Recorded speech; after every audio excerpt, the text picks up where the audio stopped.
இயக்குனர் பாரதி ராஜாவின் மகனும் நடிகருமான மனோஜின் உடல் தகனம் சென்னை பெசன்ட் நகர் மின் மைதானத்தில் தகனம் செய்யப்பட்டது.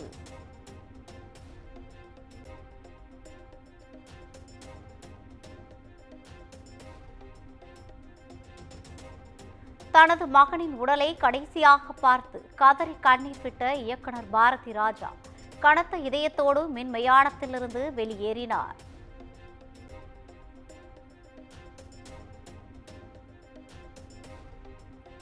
தேர்தல் வரும்போது கூட்டணி குறித்து முடிவு எடுக்கப்படும். கூட்டணியில் எந்த கட்சியும் நிலையாக இல்லை என்றும் சென்னை திரும்பிய எடப்பாடி பழனிசாமி பேட்டி.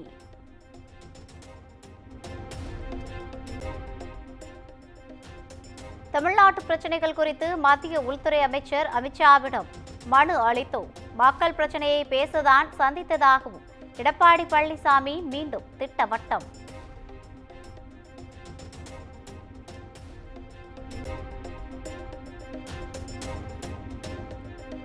அமித்ஷாவுடனான சந்திப்பு குறித்து இபிஎஸ் கூறுவது வடிகட்டிய பொய் எனவும் புகழேந்தி விமர்சனம்.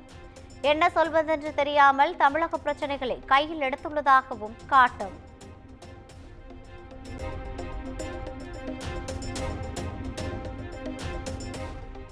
(2026) புதிய கணக்கை எடப்பாடி பழனிசாமி தலைமையில் அதிமுக தொடங்கும் என சட்டப்பேரவையில் கடம்பூர் ராஜு பேச்சு. அதிமுக தப்பு கணக்கு போடுவதாக அமைச்சர் தங்கம் தென்னரசு விமர்சனம். எம்ஜிஆர் ஜெயலலிதா போல் எடப்பாடி பழனிசாமி போடும் கணக்கு சரியாக இருக்கும் என எஸ்பி வேலுமணி பதிலடி.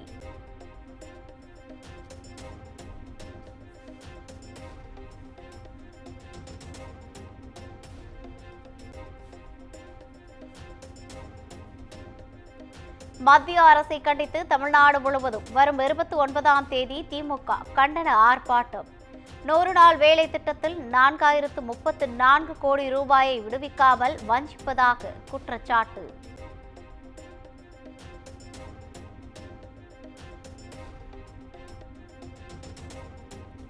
நான்கு ஆண்டு கால திமுக ஆட்சியில் புதிதாக 72 புதிய காவல் நிலையங்கள் உருவாக்கப்பட்டுள்ளது.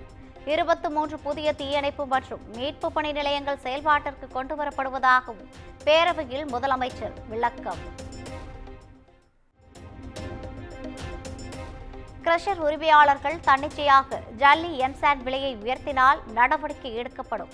சட்டப்பேரவையில் உரையாற்றிய அமைச்சர் ஏவா வேலு எச்சரிக்கை.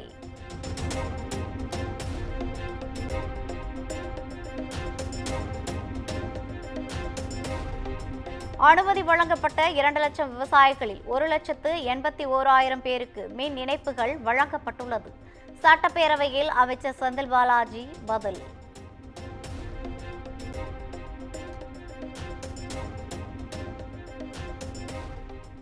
கோயில்களில் பக்தர்கள் உயிரிழப்பு குறித்து பேரவையில் தீர்மானம் கொண்டு வந்த வானதி சீனிவாசன், உயிரிழப்பிற்கு கூட்ட நெரிசல் காரணம் அல்ல, உடல்நலக்குறைவே காரணம் என சேகர் பாபு விளக்கம்.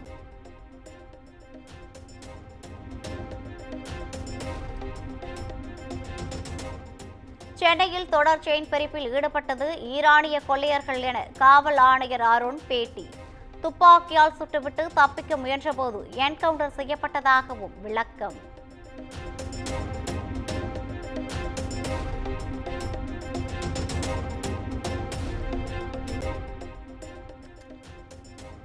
சென்னையில் தொடர் செயின் பறிப்பில் ஈடுபட்ட சம்பவம். ஈரானிய கொள்ளையர்களின் புகைப்படத்தை வெளியிட்டது காவல்துறை.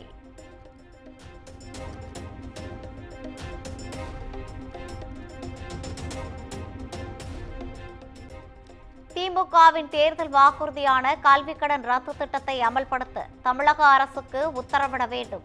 சென்னை உயர்நீதிமன்றத்தில் பொதுநல வழக்கு.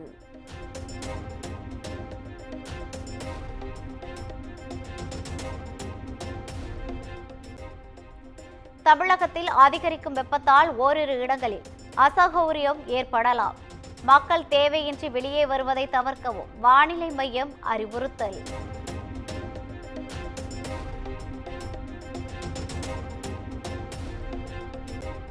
புதுச்சேரியில் 2022-23 கல்வியாண்டு முதல் மகளிர் பொறியியல் கல்லூரி மாணவர்களுக்கு கல்விக் கடன் தள்ளுபடி செய்யப்படும்.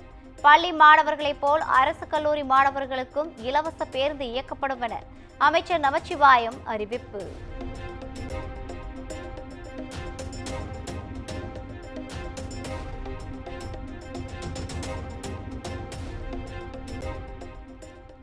சிவகங்கை மருத்துவக் கல்லூரி மருத்துவமனை வளாகத்தில் பெண் பயிற்சி மருத்துவர் தாக்கப்பட்ட சம்பவம். முகத்தை துணியால் மூடி தாக்குதல் நடத்திய இளைஞரை கைது செய்து போலீசார் விசாரணை.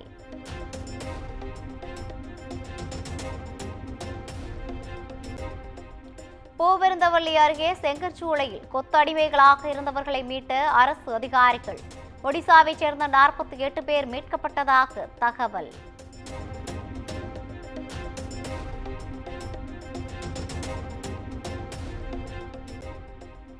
பல்லடம் அருகே டயாப்பர் நிறுவனத்திற்கு வழங்கப்பட்ட கட்டட அனுமதியை ரத்து செய்யக்கோரி விவசாயிகள் போராட்டம். உடுமலை சாலையில் 1000க்கும் மேற்பட்ட விவசாயிகள் சாலை மறியலில் ஈடுபட்டதால் பரபரப்பு.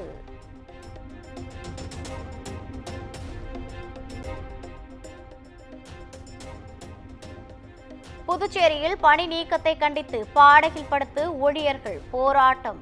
போராட்டக்காரர்கள் வலுக்கட்டாயமாக கைது செய்யப்பட்டதால் பரபரப்பு.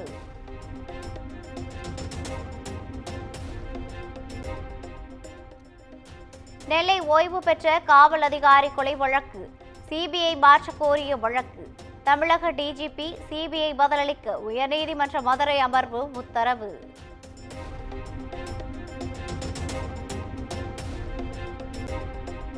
சென்னையில் மெட்ரோ ரயில் நீட்டிப்பு செய்வதற்கான விரிவான திட்ட அறிக்கை தயாரிக்க டெண்டர் அறிவிப்பு.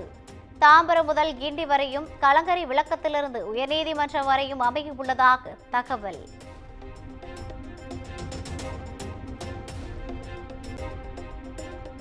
தமிழகத்தில் அனைத்து அரசு பள்ளிகளிலும் மாணவர்களுக்கான பாதுகாப்பு அறிவுரை குழுமம் சரியாக இயங்க உத்தரவிடக் கோரி மனு. பள்ளி கல்வித்துறை செயலர் பதில் மனு தாக்கல் செய்ய உயர்நீதிமன்ற மதுரை அமர்வு உத்தரவு.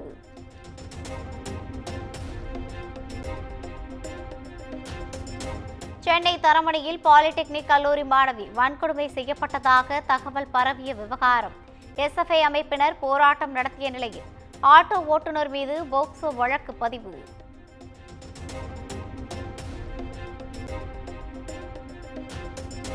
செங்கல்பட்டில் அரசு பள்ளியில் வைக்கப்பட்டிருந்த 53 மடிக்கணினிகள் திருட்டு.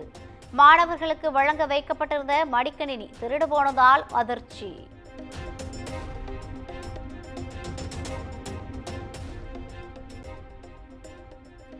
ஆயில் நிறுவனங்களில் புதிய டெண்டர் கட்டுப்பாடுகளுக்கு எல்பிஜி லாரி உரிமையாளர்கள் சங்கம் எதிர்ப்பு.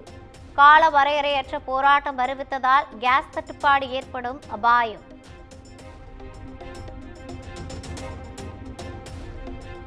நாமக்கல் பள்ளிப்பாளையம் நகரமன்ற கூட்டத்தில் அதிமுக திமுக கவுன்சிலர்களிடையே கடும் வாக்குவாதம்.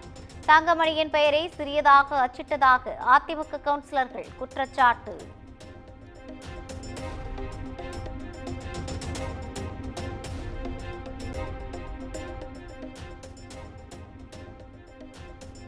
நாகர்கோவிலில் இருசக்கர வாகனத்தில் வந்தவர் குடிநீர் குழாய்க்காக தோண்டப்பட்ட பள்ளத்தில் விழுந்து விபத்து.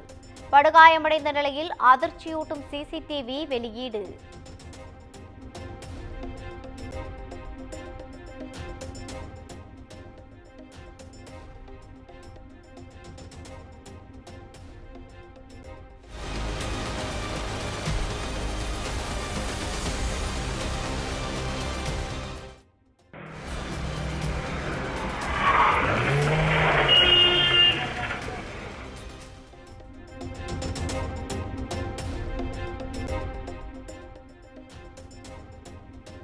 தூத்துக்குடி மாவட்டம் சாத்தான்குளம் அருகே சொத்து தகராறில் அண்ணன் அடித்து கொலை. தம்பி உட்பட 4 பேர் மீது போலீசார் வழக்கு பதிவு.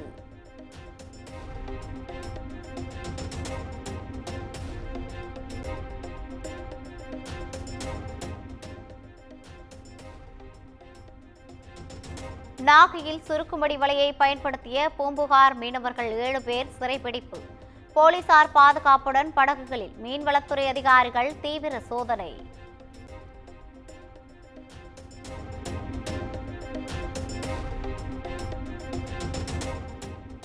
ராமநவமி தினமான ஏப்ரல் 6ஆம் தேதி புதிய பாம்பன் பாலத்தை திறந்து வைக்கிறார் பிரதமர் மோடி. பிரதமர் வருகையை ஒட்டி ராமேஸ்வரம் ரயில் நிலையத்தில் அதிகாரிகள் ஆய்வு.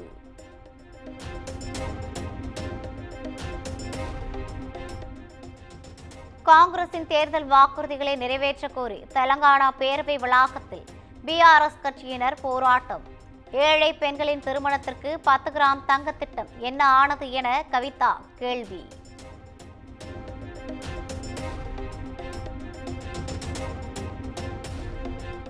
கடந்த 10 ஆண்டுகளில் இந்தியாவின் ஜிடிபி 2 மடங்கு உயர்வு. 2027இல் உலகின் 3வது பெரிய பொருளாதார நாடாக உருவெடுக்கும் என்று IMF கணிப்பு.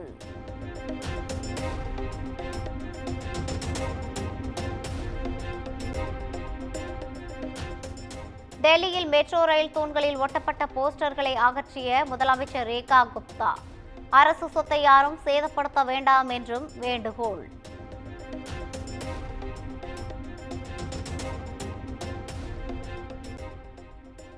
பண விவகாரத்தில் சிக்கிய டெல்லி உயர்நீதிமன்ற நீதிபதி யஷ்வந்த் வர்மா மீது வழக்கு பதியலாம்.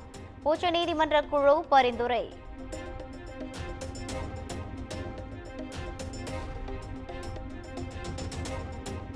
ஒடிசா மாநிலம் புவனேஸ்வரில் இடைநீக்கம் செய்யப்பட்ட காங்கிரஸ் எம்எல்ஏக்கள் பேரவைக்குள் நுழைய முயற்சி. போலீசாரை தள்ளிவிட்டு உள்ளே நுழைய முயன்றதால் பரபரப்பு.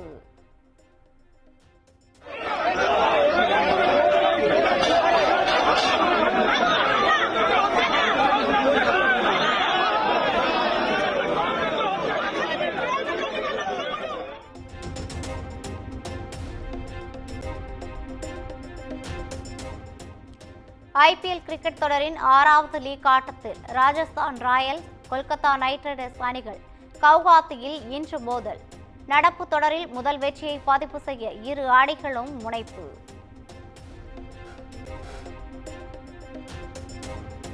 குமுதம் மற்றும் தமிழ்நாடு மின்சார வாரியம் இணைந்து வழங்கும் சிக்கனமும் பாதுகாப்பும் யூஸ்ஃபுல் டிப்ஸ். மின் நுகர்வோர் சேவை மையம். மின் கட்டணம் தொடர்பான சந்தேகங்கள், இலவச மின் இணைப்பு குறித்த தகவல்கள், பழுதடைந்த மின் கம்பங்கள் அல்லது பில்லர் பாக்ஸ் குறித்த தகவல் தர, மின் இணைப்பு பெயர் மாற்றம் குறித்த சந்தேகம், இவை அனைத்திற்கும் 9497 94987 என்ற எண்ணை தொடர்பு கொள்ளவும்.